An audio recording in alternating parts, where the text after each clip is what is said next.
یسألونک عن الاہلہ، اے محبوب صلی اللہ علیہ وسلم آپ سے یہ نئے چاند کے متعلق پوچھتے ہیں، اس کے کم اور زیادہ ہونے کے بارے میں.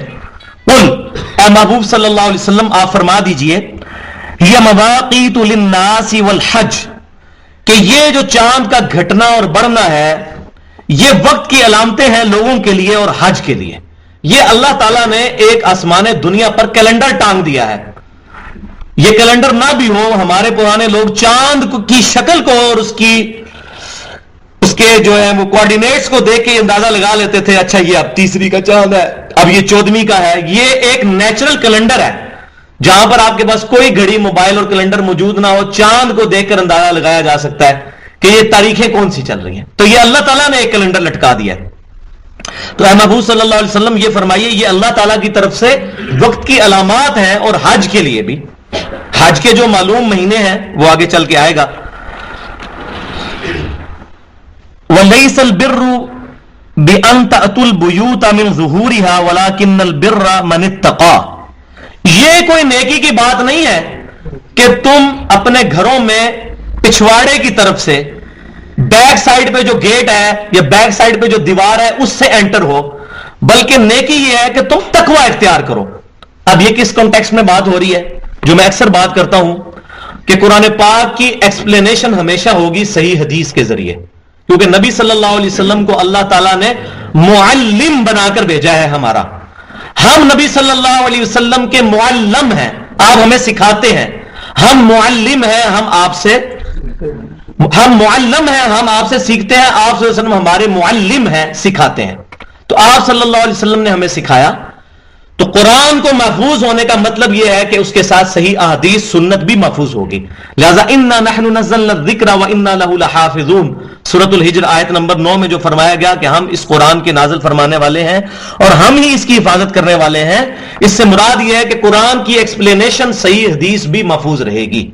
اب اس کانٹیکسٹ میں صحیح بخاری میں حدیث موجود یہ ہے کہ جو کفار مکہ تھے، مشرکین مکہ، وہ ایک دفعہ گھر سے جب حج کا احرام باندھ کر نکلتے تھے نا، تو اب ان کی کوئی چیز رہ گئی گھر پہ یا کوئی ایسا مسئلہ ان کو ہوا، تو اب وہ دروازے سے گھر میں واپس نہیں آتے تھے بلکہ پچھلی سائڈ سے دیوار پھلانگ کے آتے تھے، اور اپنے ذہن میں اس کو تقویٰ سمجھتے تھے کہ ایک دفعہ ہم گھر سے باہر نکل گئے، اب ہم واپس نہیں آ سکتے.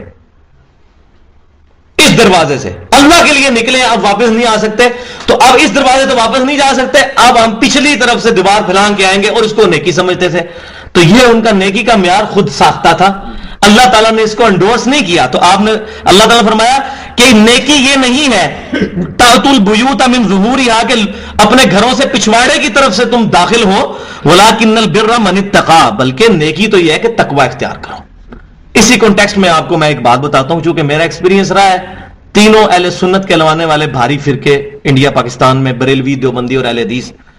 تو ہمارا یہ جو دیوبندی مکتب فکر کی جو انٹرنیشنل ایک جماعت ہے، تبلیغی جماعت جس کو دعوت و تبلیغ کا، تو انہوں نے بھی اپنا ایک قانون بنایا ہوا ہے کہ جس نے چلا لگانا ہے اس میں سے اگر ایک دن بھی کم رہ گیا اور اس کی کوئی مجبوری ہوگی اور وہ گھر واپس آیا تو چلا دوبارہ سے لگائے گا. تو اب یہ خود ساختہ اپنے اوپر عبادت خود سے انہوں نے فرض کر لی ہوئی ہے. ہمارے ساتھ بھی آفس میں کئی لوگ، ایک بندے کے 4 مہینے تھے، اس نے 3 مہینے لگائے تو اس کی نوکری پیچھے سے لگ گئی. تو حضرات نے فرمایا کہ جی اب تو آپ اگر واپس جائیں گے تو پھر 4 مہینے زیرو سے سٹارٹ ہوں گے. پھر اس نے جو ہے دفتر کا کام چھوڑ کے تو پھر چھٹیاں زبردستی لے کے تو وہ 4 مہینے پہ پھر گیا. تو یہ اس طریقے سے جو خود ساختہ عبادتیں اپنے اوپر کی ہوئی ہیں، اس کا اسلام کے اندر کوئی ثبوت نہیں ہے. اب یہ دیکھ لیں اللہ ہمارا یہ نیکی نہیں ہے، وہ بھی اپنے کانٹیکسٹ میں نیکی سمجھتے تھے. ہمیں بھی یہ دیکھنا ہے کہ امام کائنات صلی اللہ علیہ وسلم نے جو نیکی تعلیم فرمائی ہے وہی نیکی ہے. باقی میں اکثر مثال دیتا ہوں، اذان دینے سے بڑی نیکی کیا ہو سکتی ہے؟ بخاری اور مسلم کی متفق علیہ حدیث ہے کہ اذان کی آواز سے شیطان بھاگ جاتا ہے. عید کی اذان کیوں نہیں ہوتی؟ نہ بریلوی دیتے ہیں نہ دیوبندی نہ اہل حدیث. کیوں نہیں دیتے؟ نبی صلی اللہ علیہ وسلم نے ثابت نہیں ہے. وہاں کوئی نہیں کہتا کہ جی نہیں اچھا کام ہے کر لو. تو ہم کہتے ہیں جو آپ صلی اللہ علیہ وسلم سے چیز ثابت ہے جس کانٹیکسٹ میں، اس کو لے لیا جائے. ہاں اس میں وقتی اعتبار سے کوئی ضرورت پڑتی ہے کسی چیز کی دنیاوی طور پہ اڈاپٹ کرنے کی، اس میں کوئی حرج نہیں، لیکن شریعت کے اندر تبدیلی نہ خود سے کی جائے. اس طرح کے رولز نہ بنائے جائیں کہ جن رولز کی وجہ سے لوگوں کو تکلیف آئے. تو یہ ایک ساتھ ساتھ ہمیں اپنی بھی اصلاح کرنی ہے کہ نیکی ولکن البر من اتقى، نیکی یہ ہے کہ تقوی اختیار کرو. یہ نہیں ہے کہ تم پوری دنیا میں دعوت کا کام کر رہے ہو اور تمہارا رزق حرام ہے، آگے دودھ میں پانی ملا رہے ہو، بینکنگ کی جاب کر رہے ہو سودی، تو پھر کیا فائدہ اس نیکی کا؟ وَأْتُوا الْبُيُوتَ مِنْ أَبْوَابِهَا، آیا کرو اپنے گھروں میں اس کے دروازوں سے، کوئی اتنا ایشو نہیں ہے. اس کو کیوں تم خفتی بن گئے ہو؟ واپس آؤ، اگر کوئی مسئلہ ہے گھر واپس آؤ ان کے دروازوں کے ذریعے. وَاتَّقُوا اللَّهَ، اور اصل کانٹے کی بات یہ ہے تقوی اختیار کرو. تو میں بتاتا ہوں کہ گیٹ اپ کے اندر تقوی نہیں ہے. ہمارے معاشرے کے اندر جس کی داڑھی لمبی ہو جائے، سر پہ پگڑی یا ٹوپی رکھ لے، شلوار ٹخنوں سے اوپر ہو جائے، اس کو کہتے ہیں بڑا نیک آدمی ہے. یہ بڑا الٹا معیار ہے. یہ بھی نیکی کے ظواہر ضرور موجود ہیں، لیکن یہ نیکی کا جسم ہے، نیکی کی روح نہیں ہے. ان چیزوں کی بھی اپنی اہمیت ہے، لیکن روح کیا ہے؟ تقوی. اگر بندے کے اندر تقوی موجود نہیں ہے، یہ چیزیں اس کو کام نہیں دیں گی. اشفاق صاحب جن کا زاویہ پروگرام لگتا تھا، ایک اعتبار سے میرے استاد بھی ہیں، میں نے ان سے بہت کچھ سیکھا ہے. اشفاق احمد صاحب ایک بڑی پیاری بات کرتے ہوتے تھے، وہ مثالوں سے ویسے بات سمجھ آتی ہے. وہ کہتے تھے کہ ایسا جہاز جس کا انجن خراب ہو جائے، اس کو آپ پینٹ مار کے اور نئی سیٹیں لگا کے اڑا نہیں سکتے کیونکہ انجن ہی خراب ہے اس کا. اس کے برعکس ایک پھٹیچر جہاز ہے جس کی سیٹیں بھی ٹوٹی ہوئی ہیں، رنگ روغن بھی خراب ہے، لیکن اس کا انجن ٹھیک ہے، وہ اڑ جائے گا. بالکل اسی طریقے سے ایک بندے کا گیٹ اپ شاید سنت کے مطابق نہ ہو، لیکن اس کے اندر اللہ کا تقوی موجود ہے، نبی صلی اللہ علیہ وسلم کی سچی محبت موجود ہے. نبی صلی اللہ علیہ وسلم کی محبت میں کسی بڑے سے بڑے بزرگ کی پرواہ نہیں کرتا اور اس کی گستاخیوں کو گستاخی سمجھتا ہے، ان کی باطل تعویل کر کے اپنا ایمان نہیں برباد کرتا، وہ تقوی والا ہے. تو اللہ تبارک و تعالیٰ نے کوئی اینچی ٹیپ رکھ کے داڑھی نہیں کسی کی ناپنی کہ جس کی داڑھی لمبی ہے اس کا تقوی زیادہ ہے. صحیح مسلم کے اندر حدیث موجود ہے، امام کائنات صلی اللہ علیہ وسلم فرماتے ہیں اللہ تعالیٰ تمہاری شکلوں کو اور تمہارے مال کو نہیں دیکھتا، اللہ تمہارے دلوں اور اعمال کو دیکھتا ہے. شکلوں پہ ہوتا تو سکھوں سے زیادہ کس کی خوبصورت روحانی شکلیں موجود ہیں، اتنی بڑی بڑی داڑھی ہیں. یہودیوں کو آپ دیکھیں اتنے خوبصورت ہے، شکلوں پہ نہیں. اللہ تمہاری شکلوں کو اور مال کو نہیں دیکھتا بلکہ تمہارے دلوں اور اعمال کو دیکھتا ہے. یہ صحیح مسلم کی حدیث ہے. اس سے کوئی یہ شخص نہ سمجھے کہ میں داڑھی کی کوئی توہین کر رہا ہوں. میرے نزدیک تو داڑھی رکھنا فرض ہے، میں تو واجب بھی نہیں کہتا. یہ فقہ کی منہ شگافیاں ہیں کہ واجب ہے اور فلاں آئٹم کہاں ہے. نبی صلی اللہ علیہ وسلم کا امر موجود ہے کہ داڑیاں بڑھاؤ. میرے نزدیک کم از کم ایک مٹھی داڑھی رکھنا ہر مسلمان پہ فرض ہے. اس کے بعد اگر وہ چھوڑتا ہے تو زیادہ ثواب ہے، اگر کاٹ لیتا ہے تو صحابہ کا اجماع ہے اس میں. لیکن اس کے باوجود داڑھی رکھی ہو بندے نے اور اندر کا تقوی موجود نہ ہو، حرام خوری اسی طرح چل رہی ہو اور اپنی داڑھی کی آڑ میں اور تسبیح پھیر رہا اور دودھ میں بھی پانی ملا رہا ہو، کوئی فائدہ نہیں. الٹا یہ لوگ پھر جو ہے وہ دعوت میں بدنامی کا سبب بنتے ہیں. لوگ ان کی مثالیں پیش کر کے دیندار لوگوں سے کیا دین سے ہی متنفر ہو جاتے ہیں. اس لیے فرمایا گیا ہے قرآن پاک میں اللہ تبارک و تعالیٰ نے وَمَنْ أَحْسَنُ قَوْلًا مِّمَّنْ دَعَا إِلَى اللَّهِ وَعَمِلَ صَالِحًا وَقَالَ إِنَّنِي مِنَ الْمُسْلِمِينَ. اس سے بڑھ کر کس کی بات اچھی ہو سکتی ہے؟ جو لوگوں کو اللہ کی طرف بلائے وَعَمِلَ صَالِحًا، اور خود بھی نیک کام کرے. یہ نہیں ہے کہ اوروں کو وصیت کر رہا ہے خود سارے کام الٹے کر رہا ہے. وَقَالَ إِنَّنِي مِنَ الْمُسْلِمِينَ، اور اس کے بعد بھی کہ میں عام مسلمان ہوں، میں کوئی بہت بڑا کوئی بزرگ نہیں بن گیا، میں کوئی بہت بڑا فقیر بہت بڑا مفتی نہیں بن گیا، میں بھی عام مسلمان ہوں. عاجزی اپنے اندر پیدا کرے. یہ حالت نہیں کہ کوئی مسئلہ پوچھنے کے لیے آئے تو اس کو کہے ہٹ تجھے تمیز نہیں ہے، علماء سے کیسے بولتے ہیں، تو کس جگہ سے ڈگری لی ہوئی ہے تو نے. یہ ہمارے لوگوں کا ایٹیچیوڈ ہوتا ہے. حالانکہ وہ تجھے عربی آتی ہے تو میں کہتا ہوں پھر میرے سے انگریزی میں بات کرو، میں انگریزی میں پھر کوئی حدیث سناتا ہوں بخاری مسلم کی، آ جاؤ مقابلے میں، تمہیں سمجھ بھی نہیں آئے گی. تو اس طرح مسلمانوں کا ایٹیچیوڈ نہیں ہوتا. مسلمان کا ایٹیچیوڈ یہ ہوتا ہے کہ ایک پرائمری اسکول کا بچہ آ کے بتا رہا ہے نا کہ چچا جان سود حرام ہے، اس کو یہ نہیں پوچھا جائے گا تو نے کس مدرسے سے ڈگری لی ہوئی ہے، تو کہاں سے فارغ التحصیل ہے. اس سے پوچھا جائے گا بیٹا آپ کو کس نے کہا، تو وہ کہے گا سورۃ البقرہ میں فلاں آیت میں لکھا ہوا ہے. تو اب جب اس نے قرآن کا اور حدیث کا حوالہ پیش کر دیا تو آپ نکل گئے، اب اللہ آ گیا آپ کے مقابلے پہ. اگر آپ کچھ کرتے ہیں تو آپ فوراً سر تسلیم خم کریں. ہر مسلمان کو یہ اجازت ہے وہ کسی بھی مسلمان کی غلطی احسن طریقے سے علیحدگی میں اس کو بتا کے پوائنٹ آؤٹ کر سکتا ہے، چاہے چھوٹا یا بڑا ہے۔ صحابہ کرام علیہم رضوان کرتے تھے ایسا، اور ان کو کوئی گستاخ ڈکلیئر نہیں کیا جاتا تھا۔ تو ہمیں بھی ان چیزوں میں خیال رکھنا چاہیے۔ واتقوا اللہ لعلکم تفلحون وقاتلوا فی سبیل اللہ الذین یقاتلونکم ولا تعتدوا۔ اب دیکھیں قتال کا حکم آ گیا۔ پہلے رمضان سے اس کا جو ہے تمہید بننے شروع ہوئی کہ رمضان کے روزے رکھو، سختیاں برداشت کرو، بھوک برداشت کرو، رات کو جگراتا برداشت کرو تراویح کی نماز کی شکل میں، قیام اللیل کی شکل میں۔ اس کے بعد حج کا ہلکا سا ذکر آیا، اور حج کے ساتھ ہی ذکر کر دیا قتال کا کہ بھئی اب مکے کو بھی آزاد کروانا ہے۔ قتال جو ہے یہ اسلام کا سمم بونم ہے۔ میں نے پہلے بھی عرض کیا تھا، ایمانوئل کانٹ کی فلسفی کے اندر سمم بونم کہتے ہیں highest good of any thing کو، کسی بھی چیز کا سب سے اچھا، جو اچھے سے اچھی چیز ہے، ہائیسٹ گڈ، اس کو کہتے ہیں سمم بونم۔ اسلام کا سمم بونم ہے قتال، کہ کوئی شخص اپنی جان ہتھیلی پر رکھ کر اپنے رب کے لیے میدان جنگ میں اتر آئے اور کہے کہ بس ان صلاتی و نسکی و محیای و مماتی للہ رب العالمین، بے شک میری نماز، میری قربانی، میرا جینا، میرا مرنا سب اللہ کے لیے ہے۔ وہ تیار ہو جائے اپنی جان دینے کے لیے، جو بخاری اور مسلم میں متفق علیہ حدیث ہے۔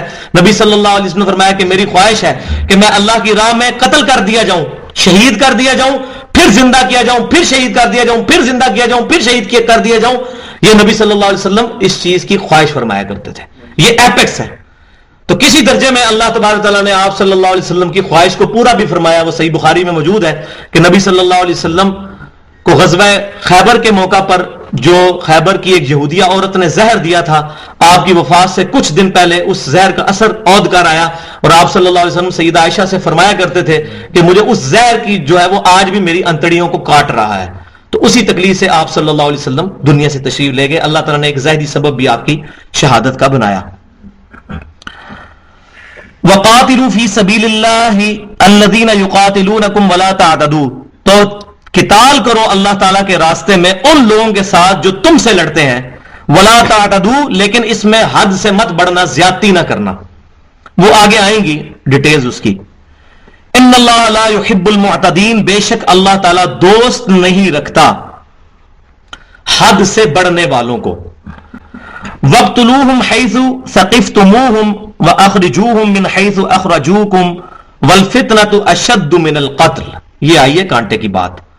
اور قتل کرو انہیں جہاں بھی پاؤ، اور نکال دو انہیں جہاں سے انہوں نے تمہیں نکالا تھا، اور فتنہ انگیزی تو قتل سے بھی بڑھ کر ہے۔ اب یہ اس کانٹیکسٹ میں بات ہو رہی ہے، یہ کوئی آج کے اعتبار سے نہیں ہے کہ کوئی یہ آیت پڑھ کے کہ جی مار دو کافروں کو، ہندوؤں کو، فلانوں کو خودکش حملے میں قتل کر دو، مسلمانوں کو مارنا شروع کر دو، یہ اس کانٹیکسٹ میں نہیں ہے۔ یہ بتایا جا رہا ہے کہ جس طرح کفار مکہ نے تمہیں وہاں سے نکالا، اور صحابہ کرام علیہم رضوان نبی صلی اللہ علیہ وسلم سے اس خواہش کا اظہار کرتے تھے کہ ہمیں اجازت دی جائے قتال کی، تو اللہ تبارک و تعالیٰ نے اس سے اجازت کے طور پر یہ بات ارشاد فرمائی کہ اب تمہیں قتال کی اجازت دی جا رہی ہے کہ تم ان کو نکالو جدھر سے انہوں نے تمہیں نکالا، یعنی مکہ سے۔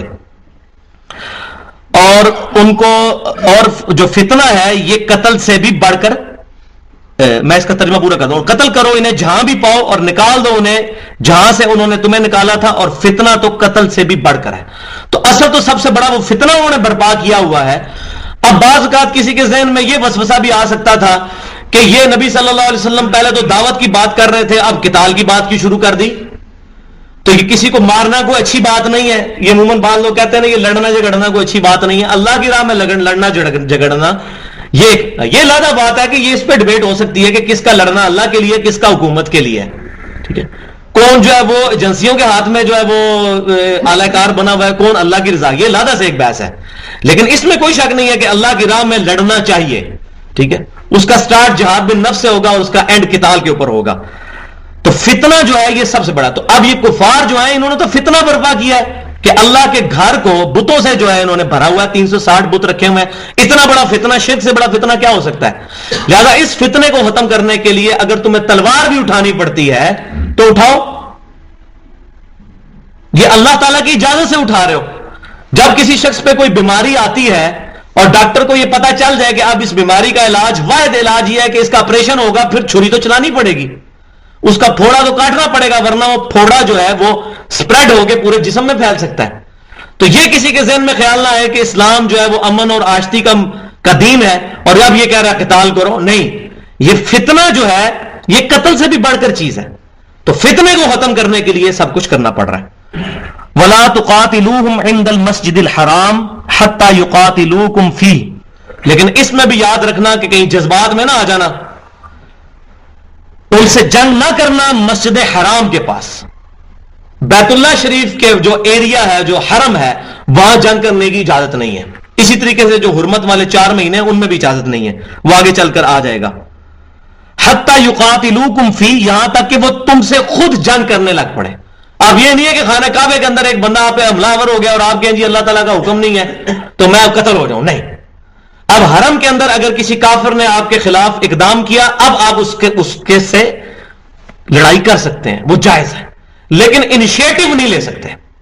خود پریمپٹیو رائٹ رکھتے ہوئے کہ یہ ہو سکتا ہے مجھے یہ کر دے، جیسے یہ ہمارا پورا یہ ہو سکتا ہے یہ ہو جائے، جس طرح یہ ہماری پوری کتابیں اسی پہ چل رہی ہیں کہ 12 بندے ہیں جنگل میں، 12 کے 12 ننگے ہیں، امام کون بنے گا؟ بتائیں قرآن و حدیث میں کہاں لکھا ہوا ہے؟ قرآن حدیث میں اس قسم کی باتیں تو نہیں لکھی ہوں گی، اس طرح کی منہ شگافیاں تو نہیں قرآن حدیث میں موجود ہوں گی. وَإِنَّكَ لَعَلَىٰ خُلُقٍ عَظِيمٍ. نبی صلی اللہ علیہ وسلم اخلاق کے بلند ترین درجے پر ہیں. بخاری مسلم کی حدیث ہے، نبی صلی اللہ علیہ وسلم میں کنواری لڑکیوں سے بھی بڑھ کر شرم و حیا تھی. تو آپ صلی اللہ، اس طرح کی چیزیں تو آپ کی کتابوں کو ہی مبارک ہوں. ہمارے نبی صلی اللہ علیہ وسلم اس طرح کی بات نہیں فرمائیں گے. اور ان سے یہ پوچھیں، یہ جو آپ یہ جو فرضی مسئلے بنا کے پھر یہ کارٹون بنا کے اس میں رنگ بھرتے ہیں، یہ مسئلے آتے کہاں ہیں؟ کس کو آئے ہیں آج تک پیش؟ جنہوں نے لکھے ہیں ان کو بھی کہاں ہیں؟ سنن دارمی، امام محمد دارمی رحمۃ اللہ علیہ، المتوفا 151 ہجری، امام بخاری اور امام مسلم کے استادوں میں سے ہیں. امام مسلم 71 حدیثیں امام دارمی سے لے کے آئے ہیں صحیح مسلم میں. تو امام دارمی میں جو مقدمہ لکھا ہے سنن دارمی کا، اس مقدمے میں کتنے صحابہ کرام کے یہ اقوال لے کر آئے ہیں کہ جب تک کوئی مسئلہ پریکٹیکلی نہ آئے اس کو فرض کر کے کسی سے مسئلہ پوچھنا، یہ مسئلہ کتابوں میں لکھنا، اس کو صحابہ کرام علیہم رضوان سخت برا جانتے تھے. عبداللہ بن مسعود رضی اللہ تعالیٰ کے پاس بندہ آیا کہ جی یہ مسئلہ بتائیں، ان کا یہ کہاں ہوا ہے؟ انہوں نے کہا جی میں فرض کیا ہے. ان کا اس طرح نہیں. تو یہ فرض والے مسئلے اور اس کے اوپر چلنا اس طرح نہیں ہے، ڈیفینیٹ علم کے اوپر بنیاد ہونی چاہیے. تو تم ان کو قتل کر سکتے ہو مسجد حرام کے اندر اگر وہ تمہیں قتل کرنے کی کوشش کریں، لڑائی کرنے کی. تو یہ قتل ان معنوں میں، لڑائی کے معنوں میں، ظاہر ہے اس کا اینڈ جو ہے وہ شہادت پہ بھی ہے. فَإِن قَاتَلُوكُمْ فَاقْتُلُوهُمْ، اگر وہ لڑے تو پھر تم بھی ان سے لڑو. كَذَلِكَ جَزَاءُ الْكَافِرِينَ، یہی جزا ہے پھر کافروں کی، ان کا بدلہ پھر یہی ہے، ایسے کو تیسا. اینٹ کا جواب پھر پتھر سے دینا ہے. پھر یہ نہیں ہے کہ کوئی جو ہے وہ اس کو آپ نے شرافت کا حصہ سمجھنا ہے کہ خاموشی اختیار کر لی جائے، نہیں، پھر اس کو روکنا ہے، برائی کو برائی کہنا ہے. صحیح مسلم کے اندر حدیث موجود ہے، آپ صلی اللہ علیہ وسلم نے شاہ فرمایا کہ برائی کو ہو سکے تو ہاتھ سے روکو. ہاتھ سے نہیں روک سکتے، زبان سے کم از کم اس کو برا کہو. زبان سے بھی نہیں کہہ سکتے تو کم از کم دل کے اندر اس کو برا جانو. اور یہ اسلام کا، ایمان کا سب سے کمزور ترین درجہ ہے. گونگا شیطان نہیں بننا چاہیے بندے کو. ایک بات غلط ہو رہی ہے اس کو پوائنٹ آؤٹ کرنا چاہیے. اسی لیے ہم نے الحمدللہ جہاد بالقلم کرنا شروع کیا ہے، اور الحمدللہ کتنے لوگوں کو اللہ تعالیٰ نے کتاب و سنت کا منہج اس کے ذریعے سے اللہ تعالیٰ فرمانے والا ہے. کوئی کسی کو ہدایت نہیں دے سکتا اس قلم کے جہاد کے ذریعے کہ لوگوں کو اصلیت بتائی جائے کہ تم جن جن اسکول آف تھاٹس اور جن جن بزرگوں کے پیچھے چل کے اسلام میں فرقہ واریت پھیلا رہے ہو اور اپنی مسجدوں کے باہر فرقوں کے نام لکھ کر امت کو فرقوں میں بانٹا ہوا ہے، ان لوگوں سے، ان کے شر سے بچو. اور اس آیت کو ذہن میں رکھو، یہ جو ہم نے منہج پر لکھی ہے، ان الذین فرقوا دینہم وکانوا شیعا لست منہم فی شیء. اے نبی صلی اللہ علیہ وسلم، بے شک جنہوں نے دین میں فرقے بنائے اور اپنے آپ کو خود گروہوں میں بانٹ لیا، تمہارا ان سے کوئی تعلق نہیں ہے. نبی صلی اللہ علیہ وسلم کا سچا امتی کبھی بھی انڈیا کے 2 شہروں کے نام پر اپنی مسجدوں کے نام نہیں لکھ سکتا، فلانا اور فلانا، اس طرح نہیں. مسلمان کا منہج یہ ہے کہ وہ فرقہ واریت سے بالا تر ہو کر ہوا سماکم المسلمین، اللہ نے تمہارا نام رکھا ہے مسلمان، من قبل وفی ھذا، اس سے پہلے ابراہیم علیہ السلام نے رکھا تھا، اور اس قرآن میں اللہ نے تمہارا نام مسلمان رکھ دیا. یہ نہ ہو کہ قیامت والے دن پھر تم کہو ربما یود الذین کفروا لو کانوا مسلمین، اس دن کافر خواہش کریں گے کاش ہم دنیا میں مسلمان ہوتے ہیں. تو ایسا وقت نہ آ جائے. آج دیکھیں غیر مسلم جو مسلمان ہو رہے ہیں وہ اپنے آپ کو صرف مسلم کہتے ہیں، مسلم جسٹ. انشاءاللہ تعالی ایک وقت آنے والا ہے کہ یہ جو اللہ نے ہوا چلائی ہے دنیا کے اندر، ایک وقت آئے گا کہ انشاءاللہ مسلمان اپنے آپ کو فخریہ طور پر مسلمان کہنے پہ ہی فخر محسوس کریں گے. یہ وقت آئے گا. هو الذی ارسل رسولہ بالہدی ودین الحق لیظہرہ علی الدین کلہ ولو کرہ المشرکون. وہی اللہ ہے جس نے اپنے نبی صلی اللہ علیہ وسلم کو الہدا قرآن اور دین حق دے کر بھیجا تاکہ اس کو تمام ادیان پر غالب کرے، اور یہ غالب ہوگا قیامت سے پہلے انشاءاللہ ایک دفعہ. لیکن میں یہی بتا رہا ہوں، پہلے بھی کئی دفعہ بتایا میں نے کہ اللہ تعالیٰ کبھی بھی امام مہدی کو اس دور میں بھیج کے رسک نہیں لے سکتا. 500 امام مہدی قتل ہو چکے ہیں اس امت میں ابھی تک 1400 سال میں، جنہوں نے امام مہدی ہونے کا دعویٰ کیا ہے. کیونکہ دیوبندیوں میں اگر آیا امام مہدی تو بریلویوں نے کہنا ہے گستاخ رسول ہے، بریلویوں میں آیا دیوبندیوں نے کہنا ہے یہ مشرک ہے، اہل حدیثوں میں آ گیا خدا نہ خواستہ تو انہوں نے کہنا یہ ہی غیر مقلد ہے، پہلے تو ان کو امام حنیفہ کا مقلد کرو امام مہدی کو، تو پھر ہم ان کو مانیں گے. یہ کام کبھی بھی نہیں ہوگا. امام مہدی کو وہ لوگ ویلکم کریں گے جو کہیں گے ہم مسلمان ہیں. اور انشاءاللہ یہ فضا چل پڑی ہے. الحمدللہ یہ تو اللہ تعالیٰ جو ہے وہ جزا دے. شبیر بردرز کو بریلوی مکتبہ فکر کا ایک بہت بڑا ادارہ ہے جنہوں نے تمام حدیث کی کتابوں کے ترجمے کرنے شروع کر دیے ہیں جن کے آج تک کسی نے ترجمے نہیں کیے تھے. المستدرک للحاکم کا ترجمہ آ گیا ہے، سنن دارمی کا ترجمہ آ گیا ہے، بخاری مسلم کے ترجمے تو پہلے آ چکے ہیں، اور ماشاءاللہ مسند شافعی کا آ چکا ہے ترجمہ. جب سے یہ ترجمے آنے شروع ہوئے ہیں مولویوں کے ڈکوسلے بند ہو گئے ہیں. اب جو بندہ کہتا ہے بتاؤ کدھر لکھا ہوا ہے، اس لیے مولوی اب اس چکر میں پڑ گئے یار یہ لوگوں کو جو ہے نا یہ ترجموں سے دور کرو. یہ ترجموں نے بڑا کام خراب کیا ہے. ان کو پہلے ذرا جس نے پھدو بنایا تھا پھدو بنا کے رکھو، جو ان کو غلط مسئلے بتاؤ یہ سنتے رہے. تو اب یہ جو فضا چل پڑی ہے انشاءاللہ تعالی 200 سال 300 سال جب اللہ تعالیٰ چاہے گا اس کی برکت سے نبی صلی اللہ علیہ وسلم کا یہ دین پوری دنیا پر غالب ہوگا انشاءاللہ تعالی. اور وہ اسی طریقے پہ ہوگا جو نبی صلی اللہ علیہ وسلم نے فرقہ واریت سے بالا تر ہو کر ما انا علیہ و اصحابی کے تحت، جس پر میں اور میرے صحابہ ہیں.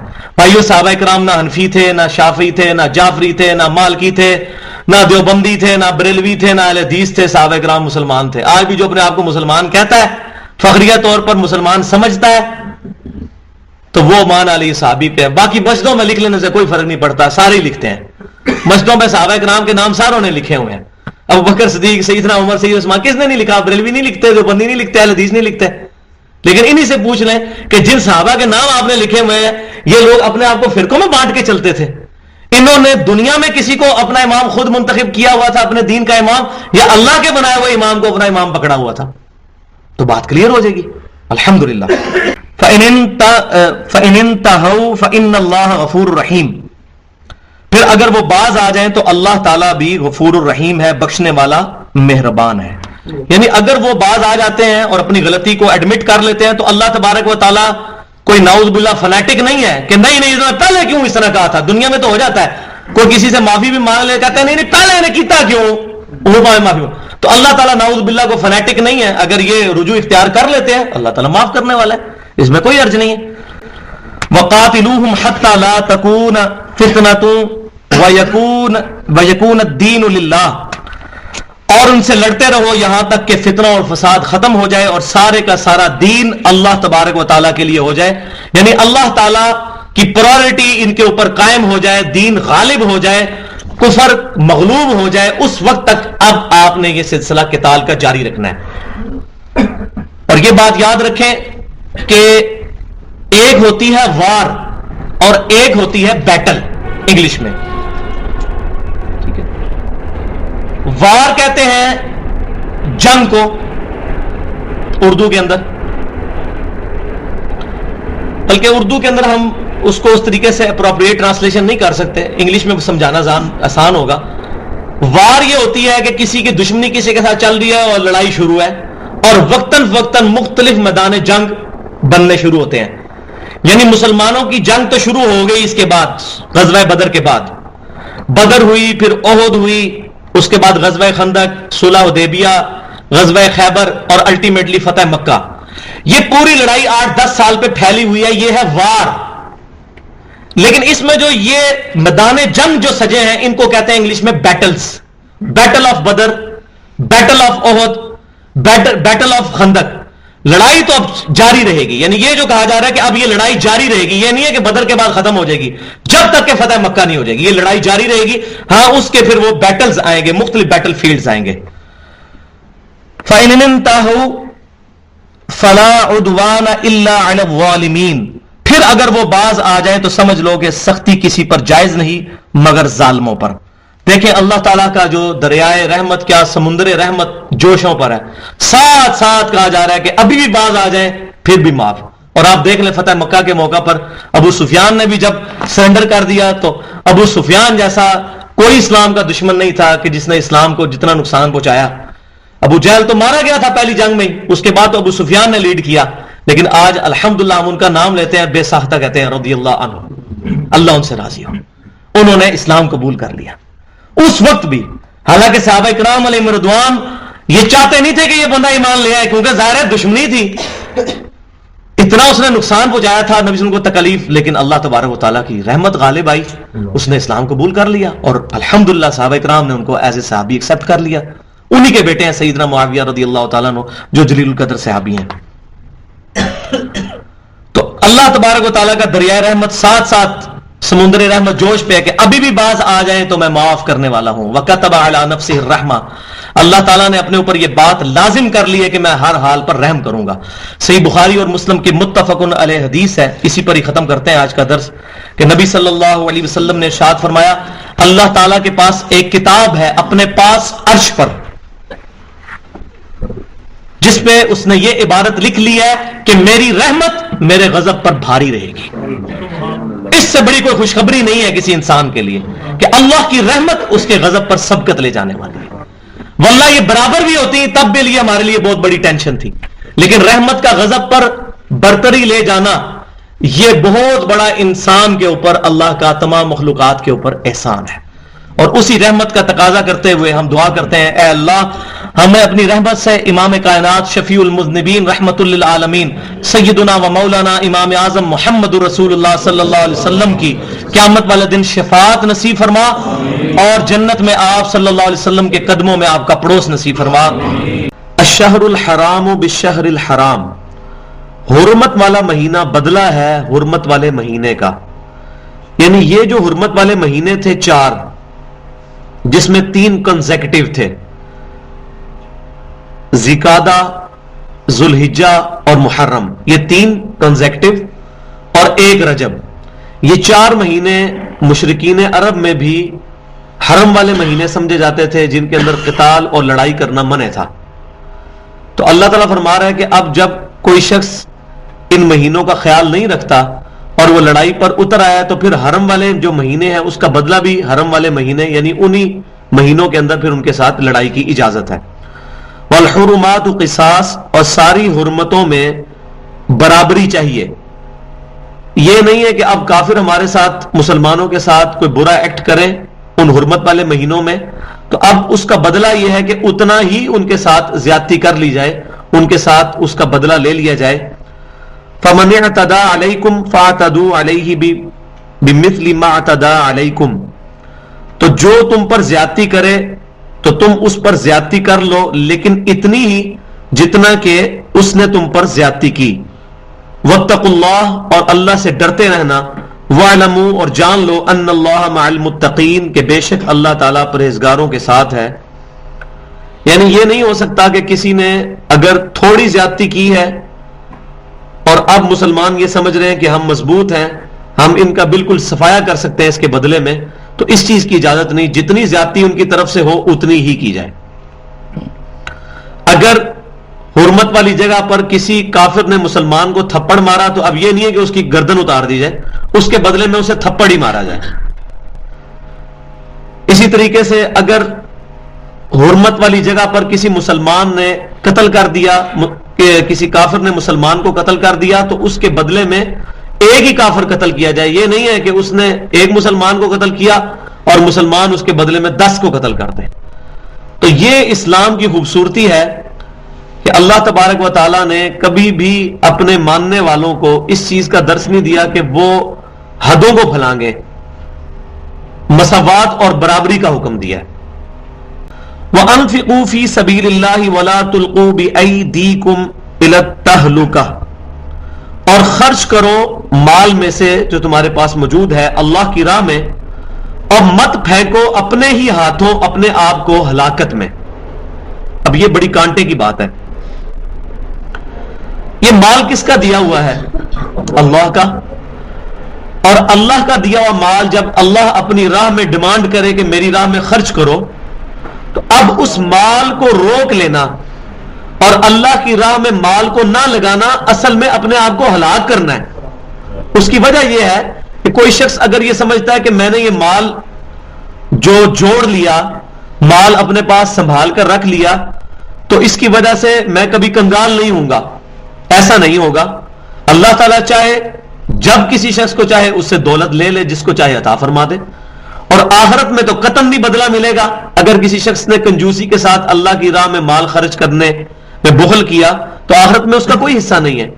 تو یہ اللہ تعالیٰ فرما رہا ہے کہ خرچ کرو اللہ کی راہ میں، اور یہ اصل میں ظاہر ہے کہ جب بھی قتال یا جہاد ہوگا اس میں مال کی اور پیسے کی ضرورت تو پڑے گی۔ جیسا کہ غزوہ تبوک کے موقع پر نبی صلی اللہ علیہ وسلم نے جب اناؤنسمنٹ کی تو صحابہ کرام علیہم رضوان کس قدر مال لے کر، سیدنا ابوبکر صدیق کے بارے میں جامعہ ترمذی میں آتا ہے کہ اپنے سارے گھر کا مال اٹھا کر لے آئے۔ سیدنا عمر رضی اللہ تعالیٰ عنہ اپنے گھر کا آدھا سامان اٹھا کر لے آئے۔ تو جب نبی صلی اللہ علیہ وسلم نے سیدنا ابوبکر سے پوچھا کہ گھر کیا چھوڑ آئے ہو، تو انہوں نے کہا اللہ اور اس کا رسول چھوڑ آئے ہوں۔ یعنی اللہ اور اس کے رسول کی محبت، اللہ اور اس کے رسول پر یقین، یہ ہمارے لیے کافی ہے۔ دنیا کی دولت، دنیا کا مال یہ کوئی الٹیمیٹ چیز نہیں ہے۔ تو یہ اللہ تعالیٰ فرما رہا ہے کہ اللہ کی راہ میں خرچ کرو اپنے مال میں سے، وَلَا تُلْقُوا بِأَيْدِيكُمْ إِلَى التَّهْلُكَةِ، اور مت ہلاک کرو اپنے ہی ہاتھوں سے اپنے آپ کو۔ انہی ہاتھوں سے تم اللہ کی راہ میں مال خرچ کے قیامت والے دن کی کامیابی حاصل کر سکتے ہو، اور اگر اللہ کی راہ میں خرچ کرنے سے بخل کرو گے تو اپنے آپ کو ہلاک کر رہے ہو، اللہ کا تو کوئی نقصان نہیں کر رہے۔ اللہ تعالیٰ تو خزانے عطا فرمانے والا ہے۔ وَأَحْسِنُوا، اور اچھے کام کرو، إِنَّ اللَّهَ يُحِبُّ الْمُحْسِنِينَ، بے شک اللہ تعالیٰ محبت فرماتا ہے محسنین کے ساتھ، جو درجہ احسان پر پہنچنے والے ہیں، نیکی کے ایپیکس کو پہنچنے والے ہیں۔ یہ تین درجے ہیں اسلام کے اندر۔ پہلا ہے اسلام، یہ ڈیٹم لائن ہے جس کو آپ سمجھے بینچ مارک ہے، اس سے کم تو ایمان میں داخلی کوئی نہیں ہو سکتا۔ اسلام کیا ہے کہ اللہ تبارک و تعالی کی توحید کا اقرار کرنا، امام کائنات صلی اللہ علیہ وسلم کی رسالت کا اقرار کرنا، اور آپ صلی اللہ علیہ وسلم نے اللہ تعالیٰ کے بتانے سے جو جو دین میں ضروریات دین چیزیں بتائیں ان کو منوعاً اسی طریقے سے قبول کر لینا، آپ صلی اللہ علیہ وسلم کی مبارک زبان کی اتھینٹسٹی پہ۔ تو بنیادی طور پر اسلام کے تین عقائد ہیں، عقیدہ توحید، عقیدہ رسالت اور عقیدہ آخرت۔ ان تمام چیزوں کو ماننا اور ضروریات دین کا انکار نہ کرنا، یہ تو اسلام ہو گیا، یہ ڈیٹم لائن ہے، بینچ مارک ہے، اس سے کم پر تو نجات ہے ہی نہیں ہے۔ اس سے اوپر کا درجہ ہے ایمان کا، جیسا کہ سورۃ الحجرات میں کہا گیا، جو لوگ نئے نئے مسلمان ہوئے تھے تو اللہ تعالیٰ نے فرمایا کہ تم یہ نہ کہو کہ ہم مومن ہو گئے، بلکہ یہ کہو کہ ہم تو اسلام لے کر آئے ہیں۔ ایمان تو ابھی ان کے دلوں کے اندر راسخ ہی نہیں ہوا۔ ایمان تو وقت گزرنے کے ساتھ ساتھ جب اس اسلام کو بندہ پریکٹس کرتا ہے، خصوصاً وہ 5 چیزیں جن پر اسلام کی بنیاد ہے، کلمہ پر، اس کے بعد نماز، اس کے بعد زکوٰۃ، رمضان کے روزے، اور جب اللہ کی راہ میں استطاعت ہو، پیسے کے اعتبار سے بھی، وقت کے اعتبار سے بھی، اور اپنے گھر کے حالات کے اعتبار سے بھی، تو حج کرنا۔ تو جو شخص اس کو پریکٹس کرے گا تو وقت کے ساتھ ساتھ اس کا ایمان بڑھے گا، کیونکہ اعمال بھی ایمان کے اندر داخل ہیں۔ پھر اس سے بھی اوپر کا درجہ جو ہے وہ ہے درجہ احسان، اور یہ تینوں درجے جو ہیں وہ صحیح بخاری اور صحیح مسلم کی متفق علیہ حدیث، جو امام مسلم رحمۃ اللہ علیہ مقدمے کے بعد کتاب الایمان میں پہلی حدیث لے کے ہیں، جس کو ہم حدیث جبریل کہتے ہیں۔ اس میں جبرائیل علیہ السلام جب انسانی شکل میں آ کر امام کائنات صلی اللہ علیہ وسلم کے سامنے دوزانوں بیٹھے تو انہوں نے کیا سوال کیا تھا؟ یا رسول اللہ بتائیں اسلام کیا ہے؟ پھر ایمان کے بارے میں سوال کیا، پھر تیسرا سوال کیا احسان کے بارے میں۔ تو آپ صلی اللہ علیہ وسلم نے فرمایا کہ اللہ کی عبادت یوں کرو گویا کہ تم اپنے رب کو دیکھ رہے ہو، اور اگر یہ تصور نہیں بنا سکتے، کم از کم یہ تصور ضرور رکھو کہ تمہارا رب تمہیں دیکھ رہا ہے۔ تو یہ احسان سب سے ایپیکس کلائمیکس کا درجہ ہے اسلام میں. اور اس کو میں دنیاوی طور پر بھی سمجھاتا ہوں. جیسے دیکھیں کوئی شخص پیپروں میں پاس ہونے کے لیے 40% نمبر اگر کسی جگہ پر کالج میں یا یونیورسٹی میں یا اسکول کے اندر ریکوائرڈ ہے, تو جس نے 40 نمبر لے لیے وہ اسلام کے درجے میں ہے, پاس تو وہ بھی ہو گیا. اس سے اوپر بڑھ کر فرسٹ ڈویژن 60% نمبر لے لیے وہ درجہ ایمان پر, اور اس سے ٹاپ پہ جو ہے A1 گریڈ جو ہے وہ درجہ احسان ہے, جس پر صحابہ کرام علیہم رضوان نبی صلی اللہ علیہ وسلم کی مبارک صحبت کی برکت سے پہنچ چکے ہوئے تھے. تو اللہ تعالیٰ محسنین کو پسند فرماتا ہے, جو جب نیکی کا ان کو اختیار دیا جائے تو سب سے اعلیٰ ترین درجہ اس کا اختیار کریں. یہ نہیں ہے کہ بالکل لوور لیول پر رہے. جیسا میں اکثر مثال بیان کرتا ہوں کہ نبی صلی اللہ علیہ وسلم سے 13 رکعت وتر پڑھنا ثابت ہے صحیح بخاری میں. اکثر آپ صلی اللہ علیہ وسلم 11 رکعت پڑھتے تھے. رمضان ہو یا غیر رمضان آپ کی رات کی نماز 11 رکعت ہوتی تھی. رمضان میں وہ تراویح تھی, اور رمضان سے ہٹ کر قیام اللیل آپ صلی اللہ علیہ وسلم پورا سال ہی پڑھا کرتے تھے. بل امت پر آسانی کی خاطر صرف رمضان کے اندر یہ نماز کی گئی. محدثین کوئی فرق نہیں کرتے, قیام اللیل, تہجد اور تراویح تینوں محدثین کی ٹرمنالوجی میں ایک ہی چیز ہے. جو شخص ان کو الگ کرتا ہے وہ دھوکہ دیتا ہے پبلک کو. کسی محدث نے ان تینوں کو الگ چیز نہیں لیا. تو 11 رکعت وتر ہمیں بھی چاہیے کہ ہم عام حالت میں بھی 11 رکعت کا اہتمام کریں. 11 نہیں تو 9 بھی ثابت ہے نبی صلی اللہ علیہ وسلم نے صحیح مسلم میں, 7 بھی ثابت ہے, 5 بھی, 3 بھی, 1 بھی ثابت ہے. لیکن بندہ ہمیشہ 1 پڑھنے کی عادت بنا لے تو اب وہ کم ترین درجے کو اٹین کر رہا ہے. دنیا میں تو ہم کہتے ہیں آخرت مطلب زیادہ سے زیادہ بڑھ جائیں, اور آخرت کے معاملے میں ہم کہتے ہیں کہ ہمیں بس جسٹ جہاں سے کام چل جائے کام چلا لیں ہم. تو ایسا نہیں ہے. احسان کے درجے پہ وہ شخص پہنچے گا جو اعلیٰ ترین عبادت کا جو لیول ہے اس کو اچیو کرنے کی کوشش کرے گا. اور اسی چیز کو اللہ تعالیٰ نے سورہ آل عمران میں بھی ارشاد فرمایا 4 پارے کے شروع میں, لن تنالوا البر حتى تنفقوا مما تحبون. تم ہرگز نیکی کے اعلیٰ ترین درجے کو نہیں پہنچ سکتے جب تک کہ اپنی پسندیدہ چیزیں اللہ کو نہ دینا. اس پہ میں سمجھتا ہوں کہ انسان کی زندگی میں سب سے پسندیدہ چیز اس کی جوانی ہے. یہ اللہ کی راہ میں لگانی چاہیے. اسی طریقے سے کسی کے پاس مال ہے, یہ اللہ کی راہ میں لگانا چاہیے. کسی کے پاس وقت ہے تو وقت اللہ کی راہ میں لگانا چاہیے. وقت بہت قیمتی چیز ہے, کیونکہ وقت ہی لگا کر تو ہم مال کماتے ہیں. تو جب کوئی شخص وقت اللہ کی راہ میں دے رہا ہے تو دراصل وہ مال اللہ کی راہ میں دے رہا ہے. اور اسی طریقے سے جو مال اللہ کی راہ میں دے رہا ہے وہ بھی وقت کی ایک فارم دے رہا ہے, کیونکہ وہ وقت لگا کر ہی اس نے مال کمایا تھا. تو احسان کے درجے پر ان اللہ یحب المحسنین, بے شک اللہ تعالی محبت فرماتا ہے محسنین کے ساتھ جو اعلیٰ ترین درجہ اچیو کرنے کی کوشش کرتے ہیں. وَأَتِمُّ الْحَجَّ وَالْعُمْرَةَ لِلَّهِ, اور مکمل کرو حج اور عمرے کو اللہ کے لیے. اب حج کے احکامات یہاں سے شروع ہو رہے ہیں. حج کی اقسام بھی میں انشاءاللہ اس میں بتاؤں گا ڈیٹیل سے, اور حج کی جو ترتیب ہے وہ بھی انشاءاللہ اس کے اندر آئے گی, اور حج کی جو حکمت اور فلسفہ ہے وہ بھی ایک آیت کے اندر آئے گا. جیسا کہ رمضان کا فلسفہ آیا تھا اس کا روحانی اعتبار سے بھی اور باقی چیزوں کے اعتبار سے, تو اب حج کا ذکر آ رہا ہے. مکمل کرو حج اور عمرے کو اللہ کے لیے. فَإِنْ أُحْصِرْتُمْ فَمَا اسْتَيْسَرَ مِنَ الْهَدْيِ, اور اگر تم گھیر لیے جاؤ تو قربانی کا جانور جو بھی آسانی سے میسر ہو اس کو آگے بھیج دو. یہ صلح حدیبیہ کے موقع پر پریکٹیکلی ہو بھی گیا کہ مسلمانوں کو عمرے کے لیے آنے سے روک دیا گیا. تو پھر اللہ تبارک و تعالیٰ نے 2 آپشنز دیے ہیں کہ اگر وہ کافر آگے نہیں جاننے دیتے تو تم وہیں پر رک جاؤ اپنی جان بچانے کی خاطر, اور قربانی کا جانور آگے بھیج دو. جب وہاں پر پہنچ جائے جانور, اس کو قربان کر دیا جائے تو پھر تم بھی اپنے سر کے بال منڈا لو. اور دوسرا یہ کہ اگر یہ بھی آپشن اویلیبل نہ ہو تو پھر احادیث کے اندر یہ چیز ملتی ہے کہ وہیں پر جانور کو قربان کر کے پھر اسی عمرے کی اگلی دفعہ قضا کر لی جائے جب کبھی موقع ملے. فَإِنْ أُحْصِرْتُمْ فَمَا اسْتَيْسَرَ مِنَ الْهَدْيِ, اگر تمہیں گھیر لیا جائے تو جو بھی قربانی کا جانور میسر ہو اس کو آگے بھیج دو. وَلَا تَحْلِقُوا رُؤُوسَكُمْ حَتَّى يَبْلُغَ الْهَدْيُ مَحِلَّهُ, اور مت منڈواؤ اپنے سروں کو یہاں تک کہ ہدی جو ہے جو جانور ہے قربانی کا وہ اپنے ٹھکانے پر پہنچ جائے. جب وہ حرم میں پہنچ جائے اب تم سر مڑوا سکتے ہو, کیونکہ قربانی جو ہے یہ دو حج کی اقسام ایسی ہیں جن کے اندر قربانی کرنا شرط ہے. قربانی کیے بغیر نہ تو سر کے بال منڈوائے جا سکتے ہیں نہ احرام کھولا جا سکتا ہے. وہ آگے ڈیٹیل آئے گی تو میں انشاءاللہ حج کا طریقہ بڑے آسان الفاظ میں آپ کو سمجھا بھی دوں گا. فمن کان منکم مریضا او بہ اذى من رأسہ, جو کوئی تم میں سے مریض ہو یا اس کے سر میں کوئی تکلیف ہو. وہ تکلیف کیا, وہ صحیح بخاری میں موجود ہے اسی آیت کے کانٹیکسٹ میں کہ سیدنا کعب بن عجرہ رضی اللہ تعالیٰ عنہ کہتے ہیں کہ میں احرام کی حالت میں تھا اور میرے سر میں جوئیں پڑ گئی, اور اس قدر جوئیں پڑ گئی کہ وہ ٹپکتی تھی, ایسے گرتی تھی, اور میں سخت تکلیف میں تھا.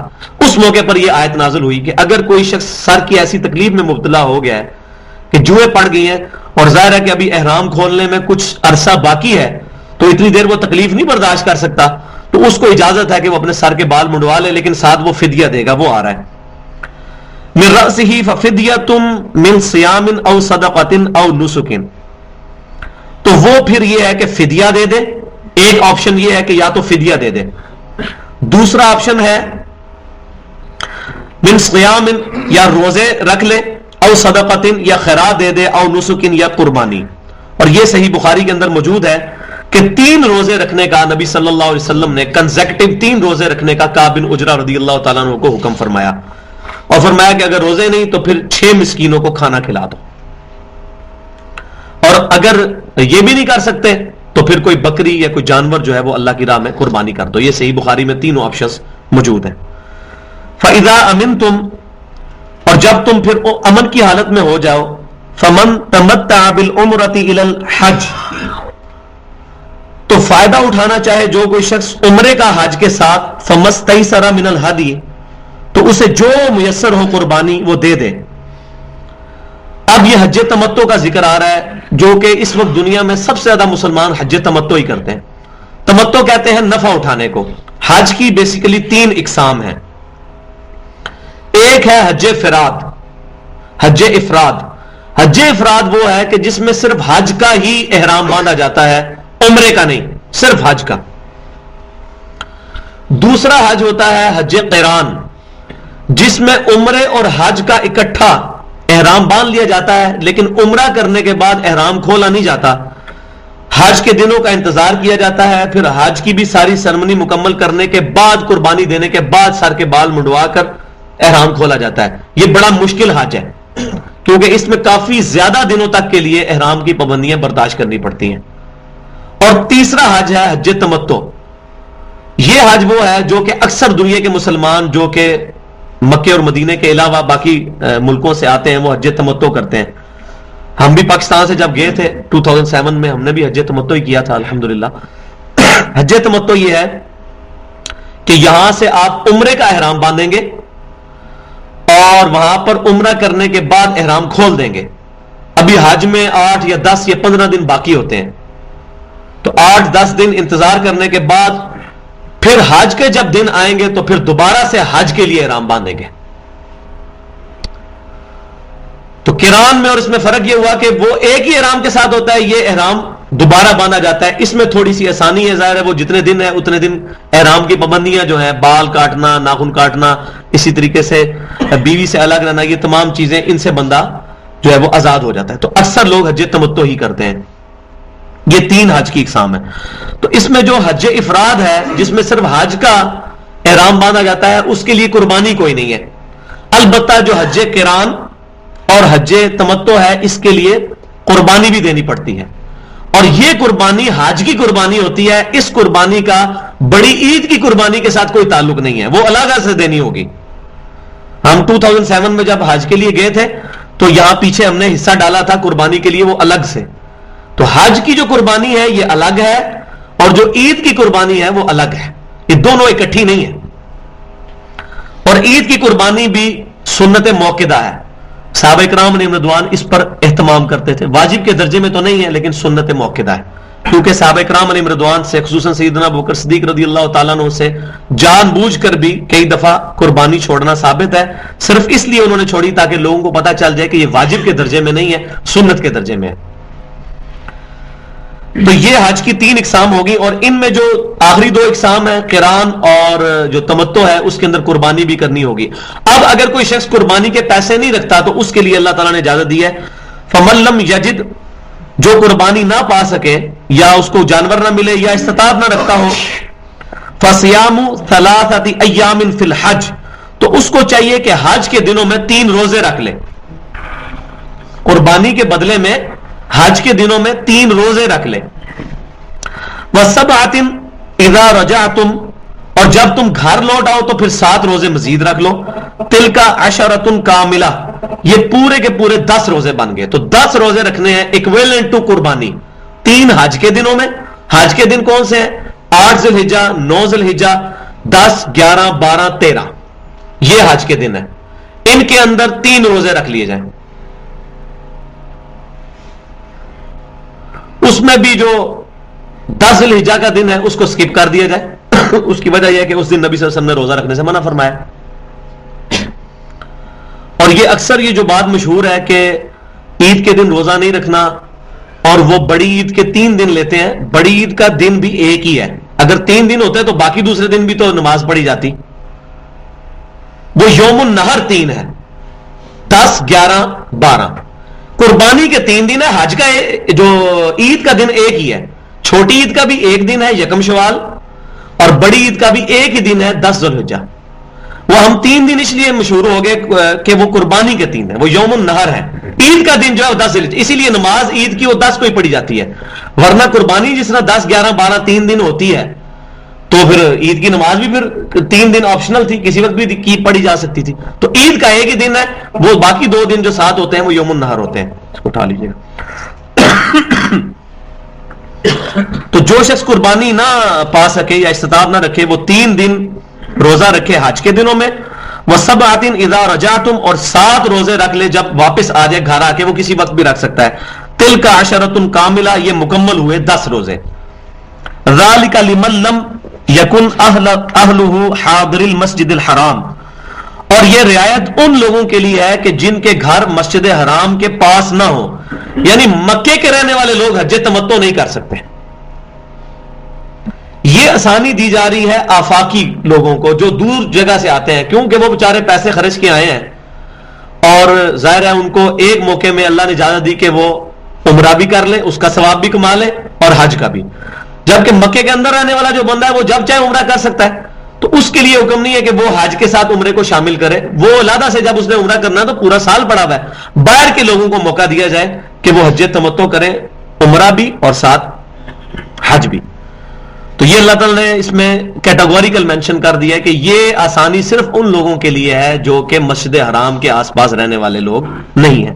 واتقوا اللہ، اور اللہ کا تقوی اختیار کرو۔ دیکھیں ہر بات کے ساتھ آ رہا ہے تقوی، کیونکہ تقوی ہی تو روح ہے اصل۔